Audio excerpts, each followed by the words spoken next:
Hoy mga bossing, kamusta? Andito na naman tayo, mag-a-addict na ulit tayo. Ito update sa loop mga bossing, medyo magulo yung loop natin. May sad news nga tayo mga bossing, ipapakita ko sa inyo mamaya yung panlaban natin, tinamaan ng adeno.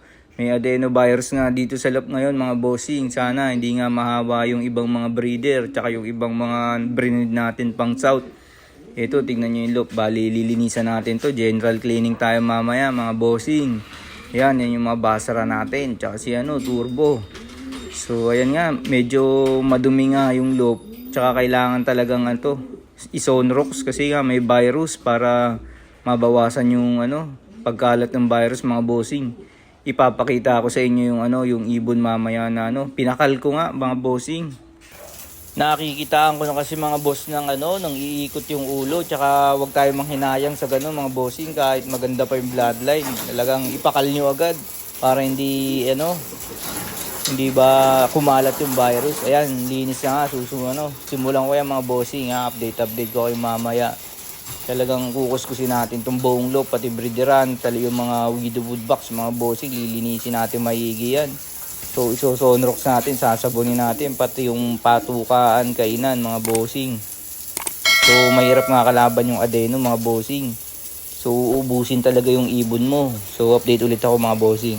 Meanwhile, Eto nga mga bossing, malinis na. Ayan, yung poop tray ng breederan, poop tray ng widow woodbox, tsaka yung mga itlugan. Binabad muna natin sa sonrox yan.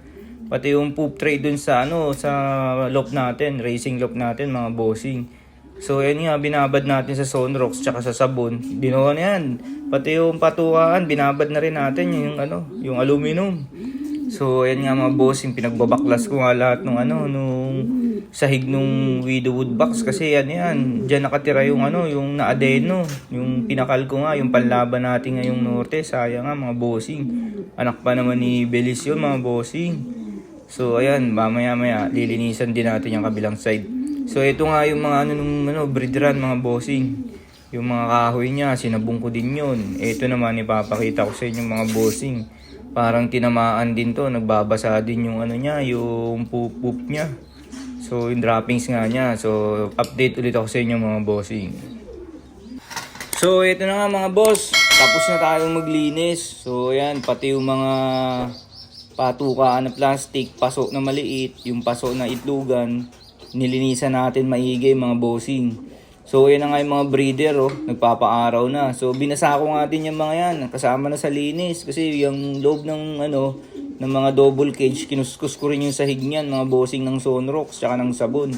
So yan mga bossing, tignan nyo yung inakay ng basti So dito naman mga bossing, ayan nga, ayun yung mga kainan natin tsaka yung paso na maliit.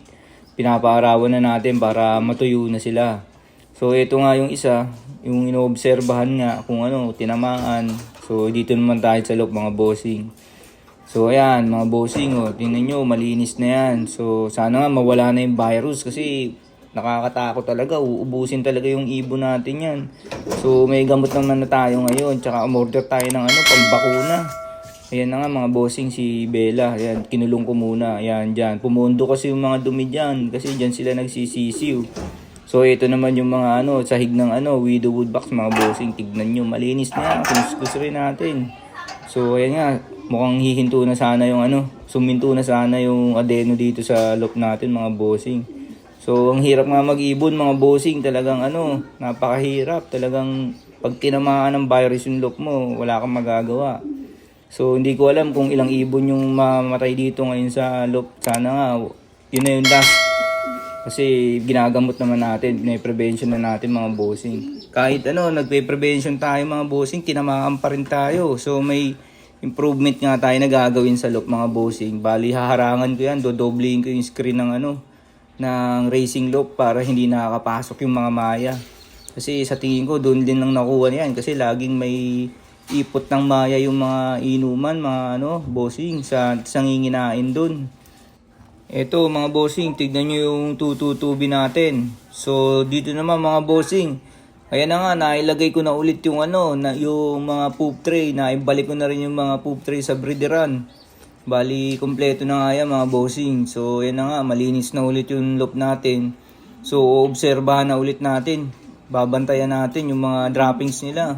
Kung may mag-droppings ng kulay green na naman. So, bali lahat yan ngayon mga bossing, ginagamot ko na yan. Wala nang ano yan, walang lahat talaga sila ginagamot ko para anti-adeno. So, yun na nga mga bossing, may inakay nga yan dyan sa side na yan. Sana nga hindi na kumalat yung adeno mga bossing kasi sayang yung breed natin, sayang lalo yung mga breeder kung mamamatay. So, yan nga yung ano natin mga bossing, yung 222B tsaka yung Drapa.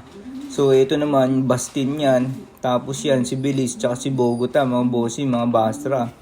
Ito sa baba naman, Drapa naman, mga bossing. So, yan yung update ko ngayon sa loop natin, mga bossing. So, abang-abang ulit kayo. Paano? Hanggang dito na lang. Ayun!